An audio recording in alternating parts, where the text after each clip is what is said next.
Hello all, thanks for joining us today. We got a couple more minutes before we get started, so we'll hang in there and we'll get started shortly after 1 o'clock.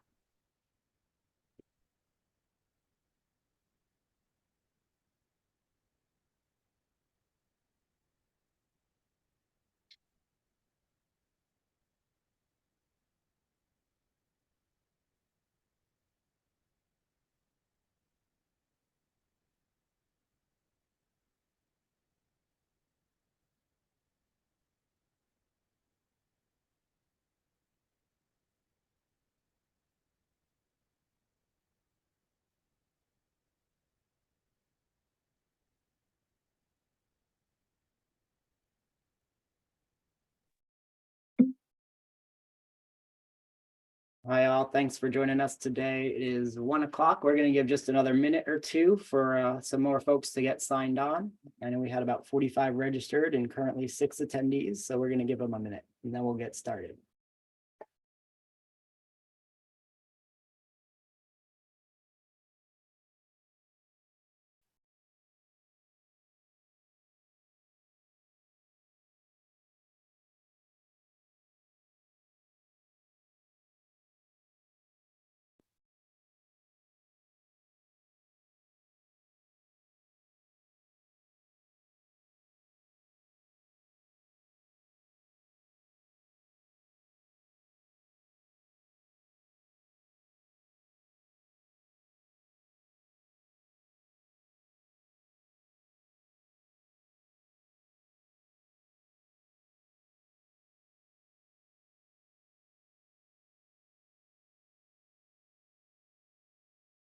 All right, well, it's 1 after 1, so I'm going to get us started. Start off with some introductions. Hey, all, my name is Mike Ciaramella. I'm the Seafood Safety and Technology Specialist with New York Sea Grant and Cornell University.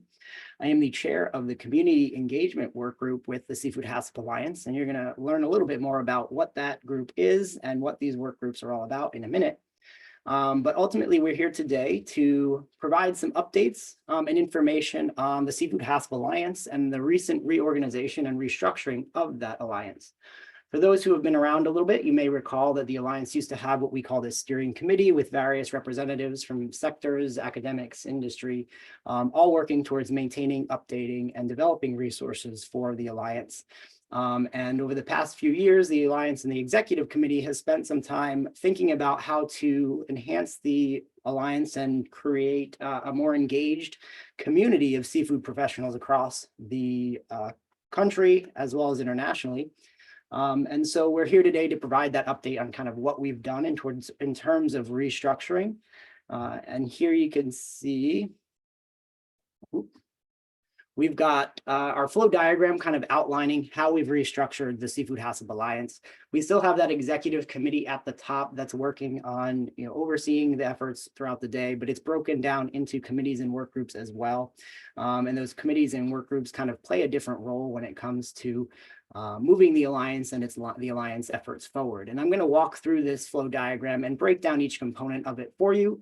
And then after I've done that, I'm going to ask our various chairs for the different committees and work groups to join me and give a little introduction to themselves as well as the work group and or committee that they are chair of. So we'll start off at the top. We've got our executive committee, which meets quarterly. The executive committee ultimately is spearheading the coordination of training and curriculum development efforts, as well as maintenance of existing curriculum. The executive committee members also serve as chairs for all of the various work groups and committees that you saw on that flow diagram. You'll also see up here, we have the Seafood HACCP Alliance Director, or this is the Executive Director for the Alliance.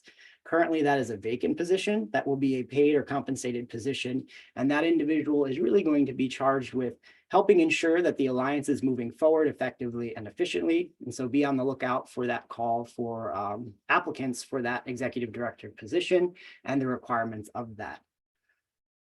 Under the Executive Committee, there are 3 other committees. These committees are made up of a chair, which is a member of the executive committee, as well as all of the chairs of the work groups under that committee, right?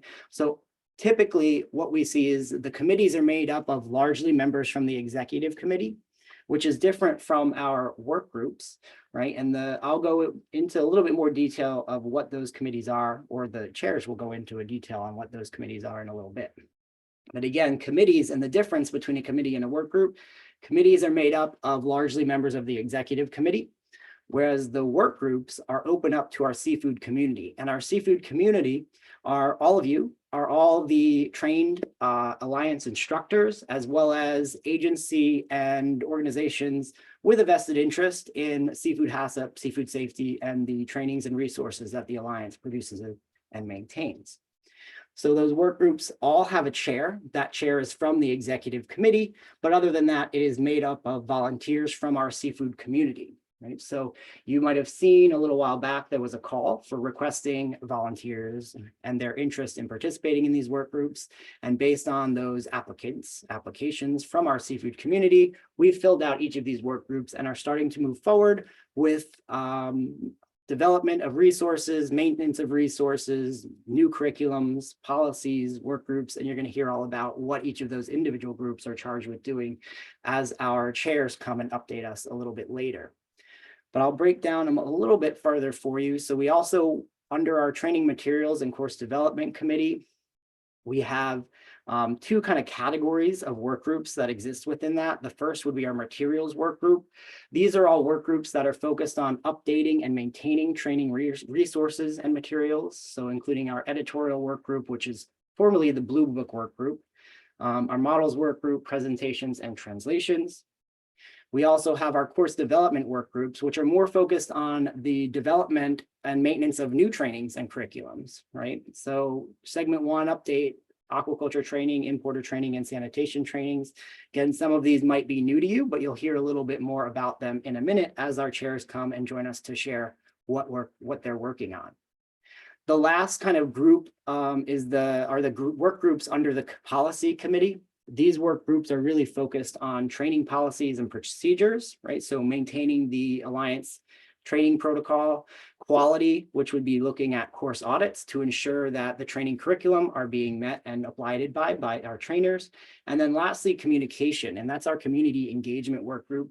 As I mentioned earlier, I'm the chair of that work group. So when we get to that particular one, I'll share a little bit more about our goals and mission as a community engagement work group. But with that, I want to start to open it up, invite our chairs to join me in introducing themselves as well as their committee. The first one up, we have our training materials and course development committee. Remember, this is a committee that is largely made up of chairs from our other work groups, all from the executive committee. And Christina is our chair for this one, but I'll check, is Christina with us? Yes, I'm here. All right, Christina, I'll pass it to you. Okay, so I am technically chair of this committee. This committee is originally intended to have the new Seafood HACCP Alliance director be the chair, so I'm just a placeholder right now.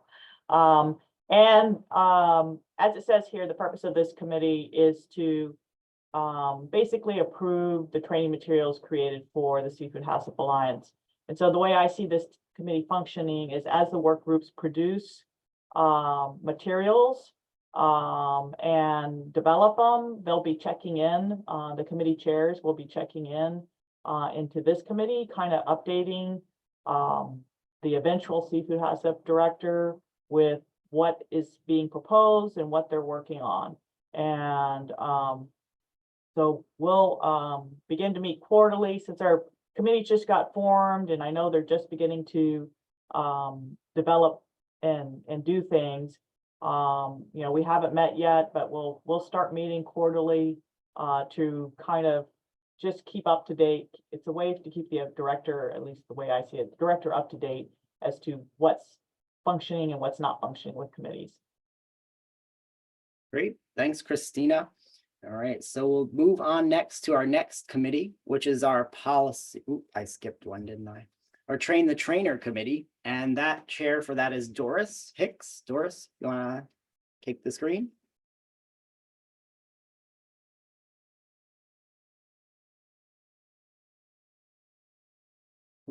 Okay, there we go.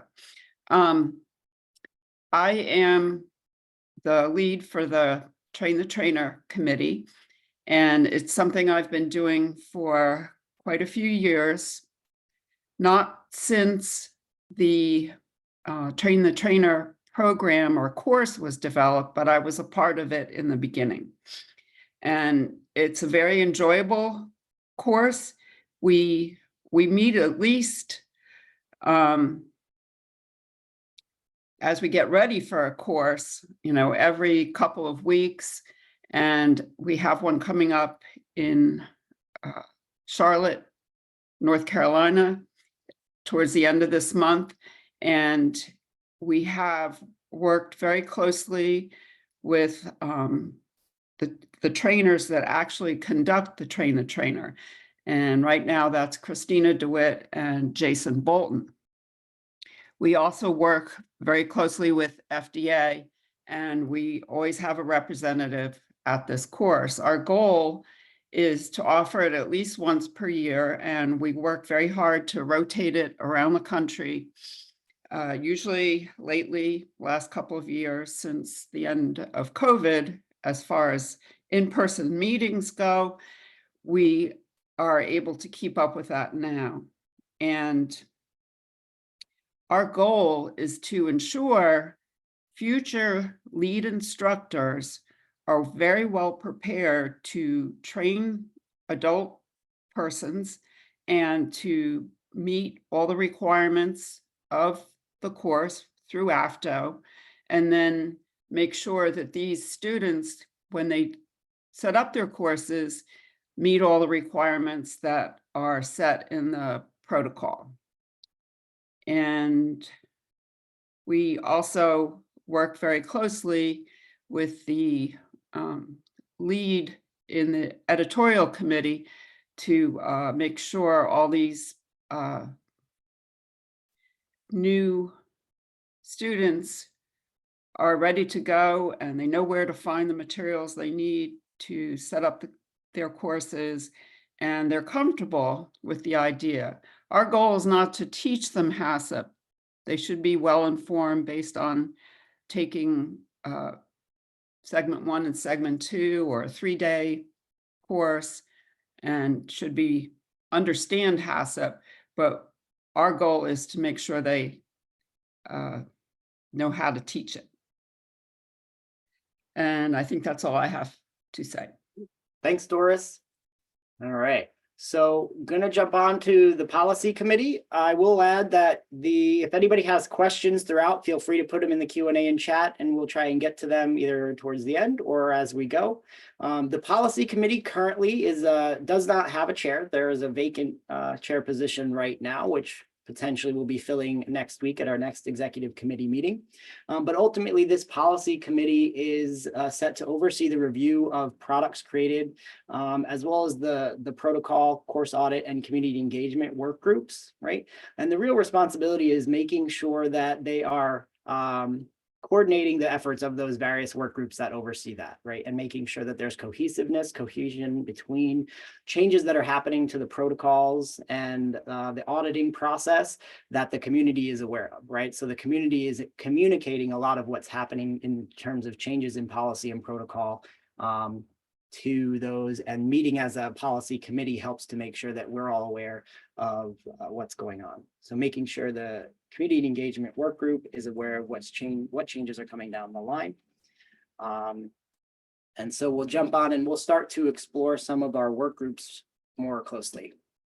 Our first one is going to be our editorial work group. Our chair for the editorial work group is Whitney Moore. So Whitney, the screen is yours. Good morning, everybody. I know my name says Whitney Moore, but it's actually Johnson. I couldn't get it to change on the intro page. I don't know. Anyhow, good morning or afternoon, based on where you are. So our editorial work group, as Michael said, formerly the Blue Book work group, works to update the Blue Book or the training curriculum for the seafood HACCP courses. So currently, our main goal is to take any updates from FDA that they make, and if, just to give a little background, they update one chapter at a time. So when those updates do happen, our job is to comb through the Blue Book and the training curriculum and evaluate what changes need to be made in there so that it aligns with the updates that FDA has made to the hazards guide. And we did take a bit of a hiatus, kind of waiting, knowing what the secret information, I guess, that we have from FDA about when new updates are going to come out. So we waited a little bit, and now our newest update is with the editing folks who do the actual formal editing of the book. So yeah, we're looking forward to more updates from FDA so that we can do it all again. Great. Thank you, Whitney. All right, moving on to our next work group. Our next work group would be our models work group. And that is chaired by Doris as well. So I'll pass it back to you, Doris. Okay. Excuse me. Thank you, Michael. The models work group goal or purpose is to review and update the HACCP models that we use in our courses as changes occur with FDA, and also as we find any inconsistencies within the models as they're being used in the courses. And the Train the Trainer is one of the courses that we use pretty heavily. And the group is made up of a couple of people from the executive committee. The rest are interested people in helping. We have members from industry, FDA, and others that have taught Train the Trainer. So back in 2020, most of the models went through a major revision, and right now we're trying to go through all of them and make any changes that need to be made. A second goal or purpose of the group is to come up with a policy for introducing new models. And one of the best ways to do that is to get it to the models work group and allow us time to take a look. And I'm very happy to announce that we will very shortly be posting a new model for lobster processing. And that's pretty much it in a shell. Great. Thank you, Doris. All right. Our next work group is going to be our presentations work group. Our chair for presentations work group is Razia Farzad, University of Florida Sea Grant. I don't believe Razia is on today, but Razia, if you are there, shout out. Otherwise, I will just jump in and give a quick intro. All right, I don't think Razia is with us. So the presentations work group is ultimately charged with maintaining and updating the segment 2 as well as basic training slide decks as necessary. So largely depends on changes to our blue book. So when there is a change to the training curriculum, there is efforts to go forward and update and ensure that the training slides meet and incorporate those changes. They're meeting at least annually or more frequently. It really is based on the need. So depending on what updates are coming down the line. And I know their next big effort is to work towards modernization of our standardized slide deck, especially with photos, illustrations, and things to make them more visually appealing. I know that's on the table for an update coming from our presentations work group. Again, that's Razia Farzad, who's going to be leading us through that one. The next work group is our translations work group. That's also chaired by Razia Farzad with University of Florida Sea Grant. And the purpose of this group is to increase access to training materials by ensuring a broader audience can access them via translation. Largely, as you hopefully know, we have the guide as well as the hazard guide, as well as the training curriculum and resources available in both English and Spanish. I don't know that there's talk at the moment of expanding beyond that, but they are actively engaged in continuing to update the Spanish language resources over time as necessary. And again, the activities or responsibilities of that work group and its members are going to be coordinating the translation of the training materials as they're updated. And creating that network of seafood HACCP trainers who can assist with and work towards the reviewing and editing of those Spanish language resources that are available to our trainers. All right, our next is segment 1 update work group. All right, I'm chair of that one, so I guess I'm still talking. Segment 1 update work group really is working towards maintaining the online course. For the most part, the online course gets updated as needed, specifically when we have updates to that blue book, we go through and revise the online course to make sure that any of the changes in the curriculum itself are reflected effectively in our online training. Our last kind of roundabout work group effort was really the development of our training videos. So if you haven't been in the online course in a while or missed our previous updates, webinars, or emails, we did develop a series of 9 training videos to enhance the experience of users in that online course that go into the various aspects of developing a HACCP plan and conducting a hazard analysis. At the moment, we've got at least annual calls just to touch base and check in, and then we amp up meeting times and frequency as needed based on updates that are coming down the line. We're also looking at least during those annual meetings, to assess course evaluations and brainstorm new ideas and updates that can help modernize the course and make it more accessible and acceptable for our users. All right, our next work group is going to be our aquaculture training work group. So we're transitioning into the work groups that are focused on new course development and maintenance. So I will pass the screen now to Lisa, who is the chair for our aquaculture training work group. Great, thanks, Mike. Pleasure to be here. So for the aquaculture training work group, those of you that are familiar with all the activities of the Alliance know that several years ago, the Alliance was working on developing a HACCP for aquaculture products, a training supplement. And when that was completed and we tried to deliver the course, we realized it was very aggressive with the time frame that we had allotted as far as teaching goes. So we've stepped back and are relooking at the course to really focus on what will be needed for a seafood processor to understand how to build an effective HACCP plan for products from raised in aquaculture. In the meantime, since the last work on this project had completed, FDA has updated the 2 applicable chapters in the guide, Chapter 9, which deals with the environmental contaminants, and Chapter 11 that deals with aquaculture drugs. So this revamped training will reflect the changes that are in the hazards guide.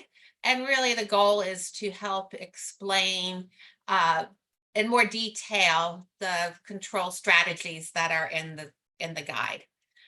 So the group has started on this renewed focus on the aquaculture training work group training curriculum. We have about 8-9 folks on that working group, and we look forward to completing it before the end of 2024. Thank you, Mike. Great, thank you, Lisa. All right, next work group we're moving on to is another new training that the Alliance is working on, and that's our importer training. Chair of that work group is going to be Steve with FDA. Steve, screen is yours. Thanks, Mike. This new training is really targeted towards importers that are not also processors. A lot of the big processors are also importers. So we wanted to focus the training on people that are really just importing product.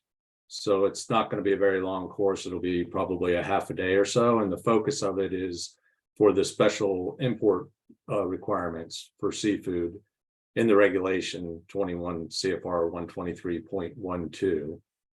So we've started work on this, hoping to have something done here by the end of the summer at the latest, hopefully, and get this out. And there's about 6 different people on the work group, including Lisa and Whitney.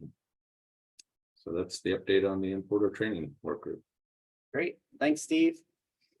All right, next is another, well, not necessarily a new course, but an update to our existing sanitation control procedures course, and that's our sanitation training work group.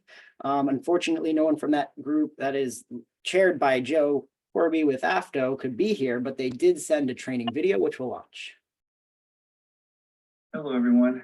My name is Randy Young, and I am a training officer at AFTO, and I'll be giving today's update for the sanitation training work group. So our work group currently consists of 11 members. If you don't see your name on here, please contact Daphne at AFDO. She'll get you added right away. And if you do see your name, but you haven't heard from us, do not worry. There's a reason for that. And we'll be reaching out to the full work group in, I'd say, like the next month or two. And so the reason you haven't heard from us is because we're currently doing all of our work as a sub-work group.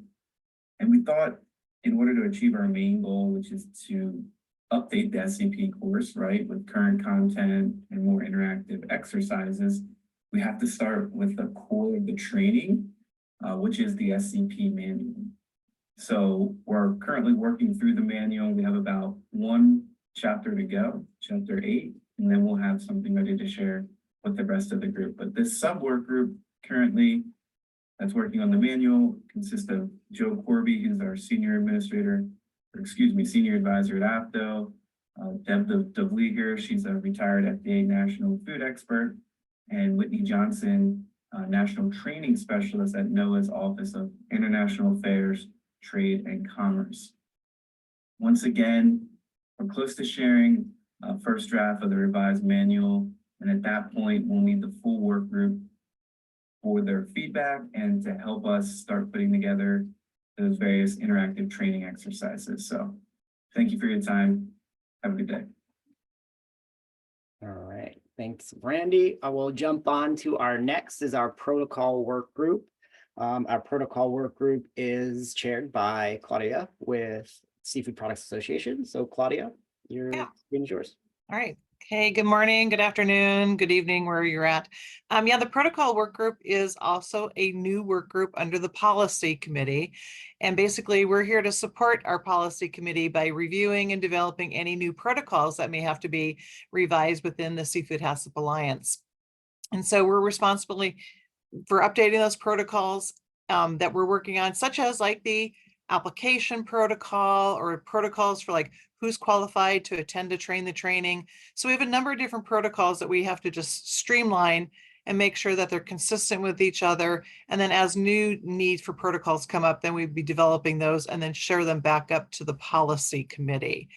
The other thing that we have a responsibility duty to do is that as we've changed the Seafood HACCP Alliance course application process, if there's a question that comes up, our work group will now be responsible for helping to review any issues that might come up with those applications.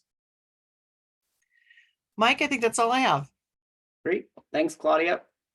All right, next one up is our course audit work group. Course audit work group is chaired by Jason with University of Maine. Jason, the screen is yours. Thanks, Michael. Hello, everyone. So the course audit group, work group is not necessarily new by any means. The work started actually numerous years ago, but Whitney Johnson and her group actually started that, made some fantastic recommendations and put together some basic protocols. And so that group will start meeting after the executive committee meeting coming up next week. And so we'll start talking about how we want to actually execute these things, what it potentially will cost, and if there's a budget associated with that. But there are some fantastic recommendations. So I really appreciate the work that was done by Whitney and the previous committee. And so that is all. Thanks, Jason.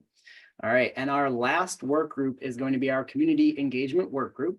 As I mentioned earlier, I'm the chair of our community engagement work group, and this work group is newly developed, and this is really with the goal of better engaging our seafood community, right? So making sure that the seafood community is aware with what's going on within the executive committee, new trainings, resources, opportunities, updates to the curriculum, updates to the slides. Those things are all communicated across the network to that community, again, of trainers, as well as those with a vested interest in seafood safety and the Alliance materials and trainings.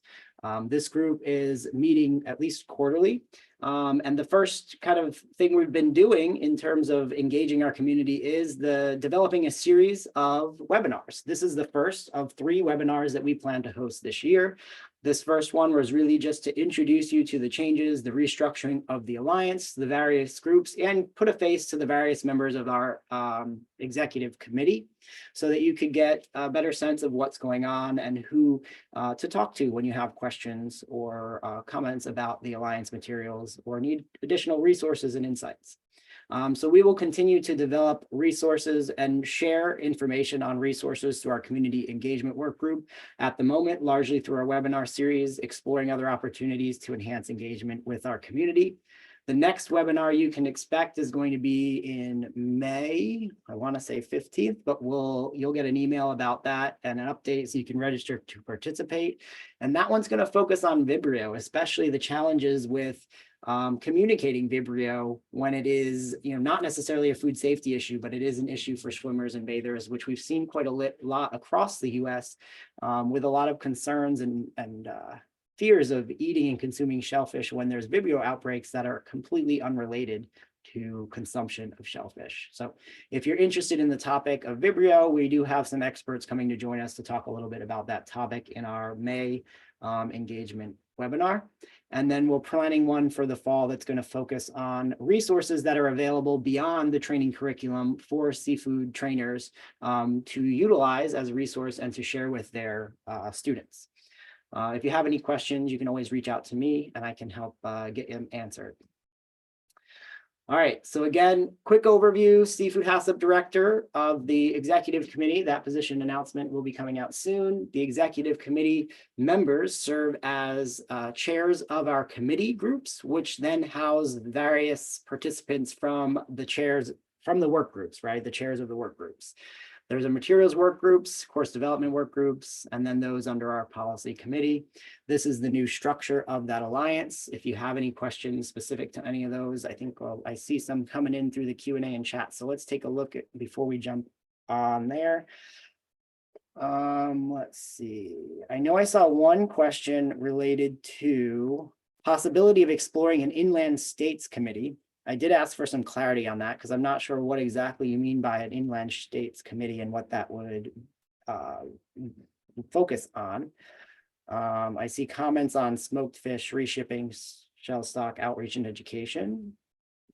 If there was a question related to that, please do add that. Maybe inland states is like Great Lakes, instead of coastal. Okay. Where the seafood products are a little bit different. Gotcha. All right, so maybe that's a topic we can explore at our executive committee meeting, discuss, see if there's something that's specific and relevant that would need to have a specific committee addressing it. I can't think of off the top of my head what would be so specific to the Great Lakes fisheries and seafood industry that would not be answered by ours. But if you have a sense of what that is, please go ahead and share that in the chat and or in the Q&A. But I don't see any other questions specifically. Mike, there is a hand raised. Hand raised. All right. I don't know how to see that. Can they unmute and talk? Yep, it's All right. Julie. Julie, you want to unmute and ask your question?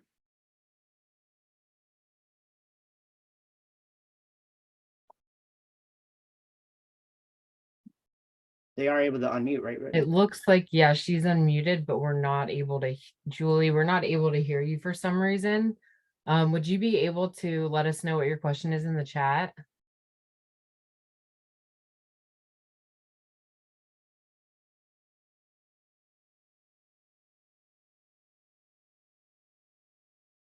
All right, well, we'll revisit that. Julie, hopefully you can hear us and get that in the chat because we were not able to hear you. But if you put that in the chat, we'll revisit it once we've got it there. And I'm going to move on because I got a couple other updates I wanted to share with folks related to some changes that are coming, especially to the segment 1 training. And so we are having some structural updates in terms of payment, largely because we're transitioning our course to a new course platform in partnership with Cornell. And the main benefit to that is really providing additional automation and quicker access to the course as well as completions. And so to accommodate that, we'll have an increase in course fees to $125. That is currently set to April 1st, 2024, so only a couple weeks away. There really shouldn't be much change for the instructors in particular, at that point, it's largely just going to be an increase in the cost for the participants. And they'll have quicker access to the course, as well as quicker access to a confirmation of course completion. After that, June 1st or later, so right now we're planning on June 1st, but if there's any hiccups or need to adjust that, we may. So keep an eye out for a notice from us on that. But right now we're planning on June 1st. That increase is going to go from 125 to 175. This increase is actually going to affect you as a trainer, and it's going to include a $60 certificate fee. So AFTO is increasing the fee for certificates to $60, but we are going to be collecting that money at the time of registration for the Segment 1 course. And so basically, anybody who completes the course after June 1st, 2024 in the new course platform, right, will already have paid for their training certificate, and you will not need to pay AFTO for that. In light of that, you're going to need to be able to indicate or identify who's completed the new course versus who's completed in the old course platform. And so what we've done, or what will be happening, especially to accommodate the quicker access to the training completion certificate, we'll be sending, instead of a completion email, it will be called a notice of Segment 1 completion. And I will show you what that looks like in a second. And so anybody who enrolls in the course after June 1st or later, if we postpone that, is going to receive or have to download a notice of Segment 1 completion and will not receive an email from us stating that they've completed the online course. All right. November 31st, 2024, right, we're still going to maintain that online course. So there will still be old completion emails issued. But November 31st, which is 6 months later, which is the deadline for completing the online course, there will be no more emails issued from seafoodhassup@cornell.edu, and everybody should be receiving the notice of Segment 1 completion. September 1st, 2025, no completion emails should no longer be accepted, right? Because that reaches their 9-month deadline. And at that point, there will be no more you will no longer need to accept completion notices from the seafoodhassup@cornell.edu, and it will only be the notice of Segment 1 completion. So at that time, AFTO will no longer be collecting fees for trainers for Segment 2 trainings, because everyone should be completing the course in eCornell's platform and paying the $175, which includes the certificate fee. Right, so it might be a little complicated and clunky as we transition through this, but ideally, if all goes well, September 1st, 2025, traders can expect to not have to worry about collecting any certificate fees from participants in their trainings. All right, and so this is that new notice of course completion. And again, this is not something that's sent to them as soon as they complete this. They will get an email indicating that they can access it, and it will provide instructions for accessing it. But for students enrolled in that new course, starting in 2 weeks, April 1st, this is what you should be looking for from them. This will be a PDF that they can download within the course platform that basically indicates that they have completed the Segment 1 online course, and it provides all the details and information they need to identify a Segment 2 course and participate in that training. I also have in here another kind of table to help clarify. I know this is quite confusing, but again, April 1st, course launches in eCornell, increases to 125. This one's really just looking at confirming student completion. So if you're trying to wrap your head around how you confirm students have completed, hopefully this table will provide a little bit more clarity. Because April 1st through October 1st, or actually July 1st, you can still accept notice of Segment 1 completions as well as emails from seafoodhassup@cornell.edu. And it's not until July 1st, 2025 that you will only be selecting or accepting students who have a notice of course completion, because all of those with course completion emails should have reached that 9-month deadline for completing their training. All right, so I'm sure that one prompted some questions. Any questions, please, Q&A or chat box.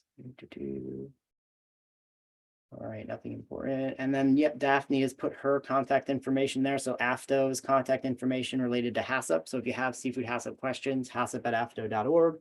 I have my contact information on the screen now. So if you want and have any questions for me, if it's more of an AFTO question, I'm happy to forward you over to Daphne and the AFTO team to get that answered. All right. Anything our executive committee chairs want to add? Any questions from our executive committee? All right, well, if there are no questions, we're gonna end our webinar a little bit early. I thank everybody for participating today. And as always, if you have questions, feel free to reach out to AFTO at haccp@afto.org or to myself. My email is mc2544@cornell.edu, which is shown on the screen right now. Thanks, everybody. Thank you.